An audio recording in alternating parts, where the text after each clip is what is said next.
Should you buy a Tesla in 2020? I say yes, and here's why.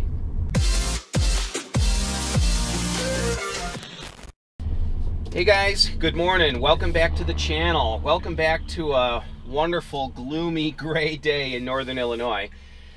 So today's video, I wanted to discuss my opinion as to why 2020 is the year to buy a Tesla. Now, a lot of people may disagree with this for a couple of reasons, and I'll get to that. But there are a few specific reasons why I think that 2020 is the year. And the disagreements people will offer is, number one, the tax credit. So when I bought my car in May of 2018, it was the tax credit was still in full swing, and therefore people were clamoring to get their EVs, not just Teslas, but any EV before the tax credits began to phase out. And so people that object to this being the time to buy a Tesla will bring that up. However, that is only part of the story, because since then Tesla has dropped their pricing, especially on the Model 3. In fact, there were a number of people that asked me if I was in any way frustrated or upset that Tesla was lowering their prices. And admittedly, I was a little bit bummed out until I realized, wait a minute, I got the full $7,500 tax credit, which, yes, I was able to take advantage of the full credit. And so the drop in price, from a financial standpoint, I'm in the same boat had I waited until after the cars went down in price. So don't let anyone fool you and say that you missed your opportunity, you missed the boat to get a Tesla when the tax credits were in swing, because right now the prices are lower. So I wanted to get that out of the way. But reason number one why I think that this is the year to buy a Tesla is mature technology. Now, technology will continue to mature, but an i3 just went by.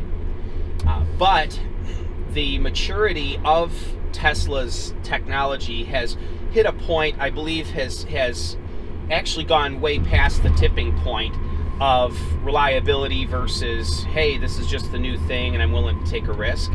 That was the first generation Roadster. That was a big risk, and those cars had proven to be somewhat unreliable. They only made, I think, 2,600 of them. So, and then the first generation Model S. The Model S had a few reliability niggling issues there for a while. Their touch screens had problems. The motorized door handles had issues. They had their teething problems. But those things have worked themselves out, and the current technology in the Model S and the Model X, as well as the Model 3 in particular, because this is a fresh sheet of paper designed car, the maturity of the technology has really gone up quite considerably. So also, item number two is financial stability of Tesla as a company. Now, Tesla has broken into the waters of the automotive industry, which is very turbulent and extraordinarily difficult to get into. One of, if not the most difficult industry to break into and succeed at, become a major player. And ever since Tesla's inception, they have been on the brink of bankruptcy and on the brink of going under. I mean, it was bad. In fact, up until probably a year ago, even I was a little bit leery, what's going to happen, I mean, I didn't think they'd necessarily go bankrupt, but were they going to get acquired by another auto manufacturer, or what was going to happen? So those worries, I think, for the most part, are gone. Now, any company can have financial problems, but at this point, I believe the extreme risk of buying into Tesla in purchasing one of their vehicles is that should no longer be on the front burner of your mind when looking at the decision to purchase the car.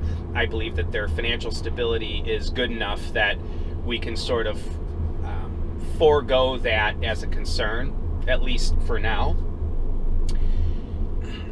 So, item number 3, why should you buy a Tesla in 2020? Well, there are, right now, Teslas they're becoming more and more common, more and more popular, but they're still not all over the place. I see them frequently, but they're still, relatively speaking, compared to other cars on the road, there aren't very many of them.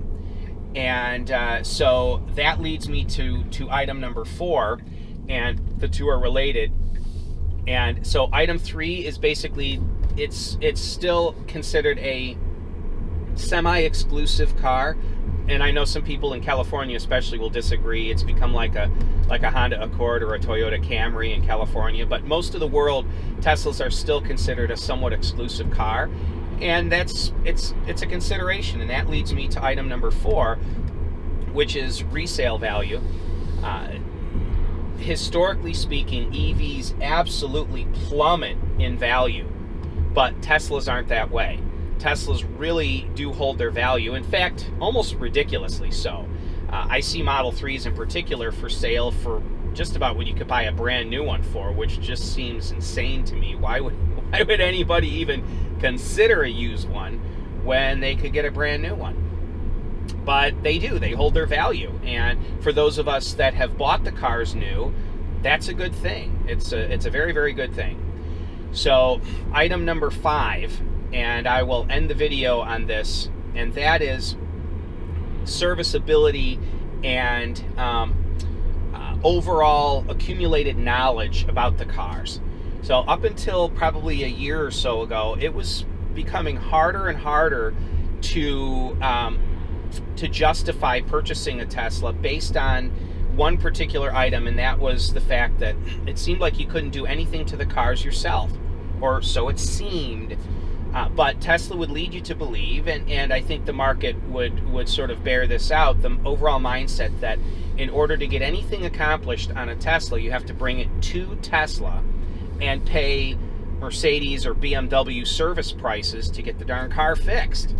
You know, minor issue, and it's going to be $2,000 or whatever. I had my windshield replaced. It was $1,020 for the windshield with labor. Now, my insurance covered it, but still, it was a non-warranty item. So I had to pay out of pocket, and then my insurance company reimbursed me all but my deductible.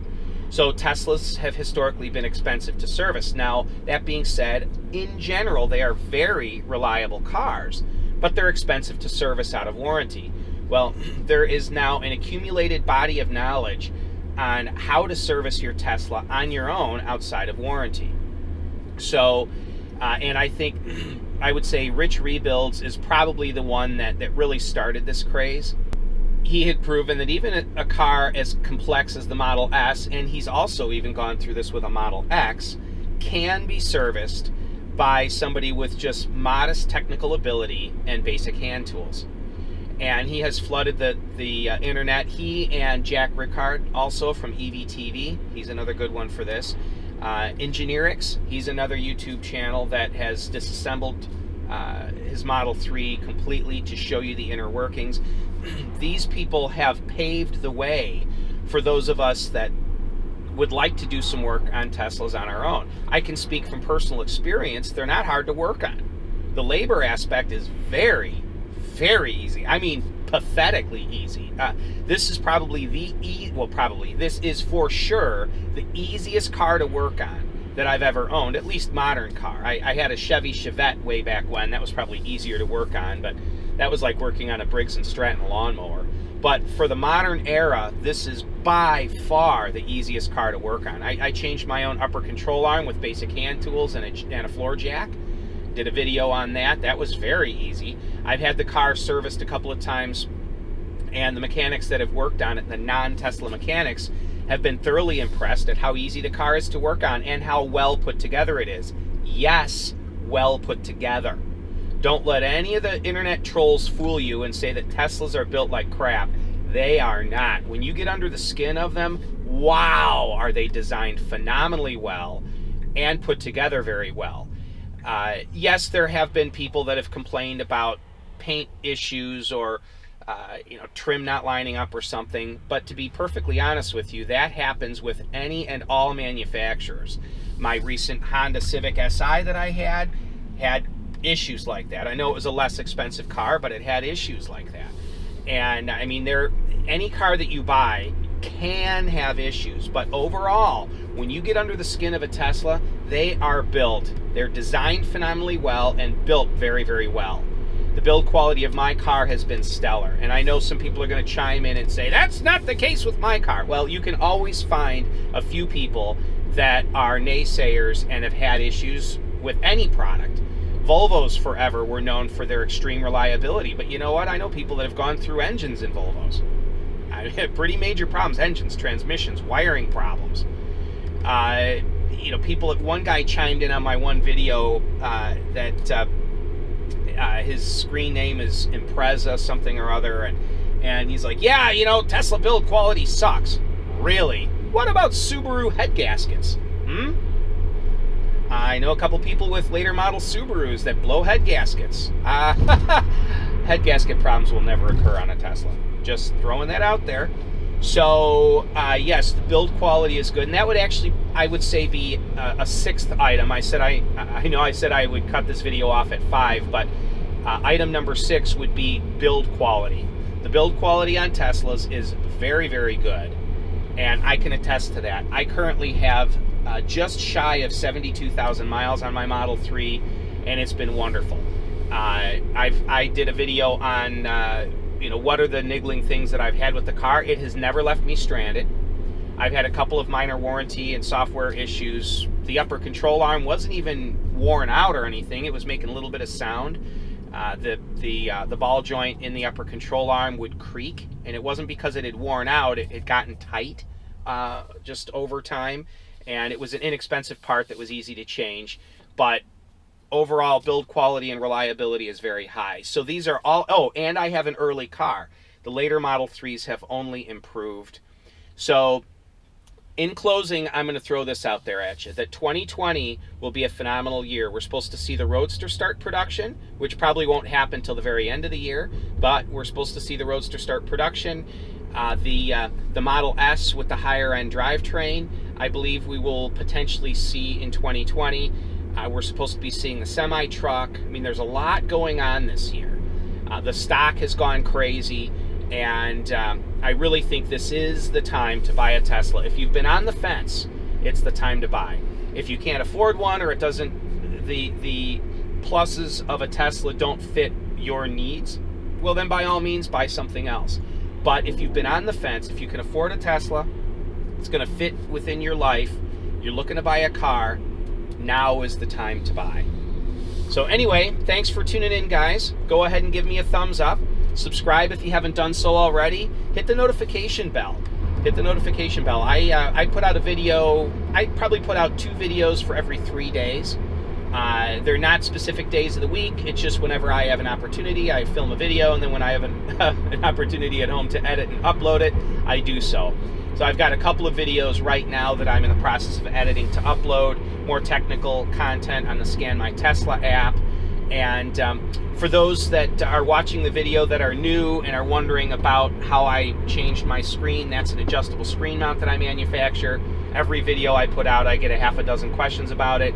If you're interested in one, there'll be a link for my Shopify page in the description below.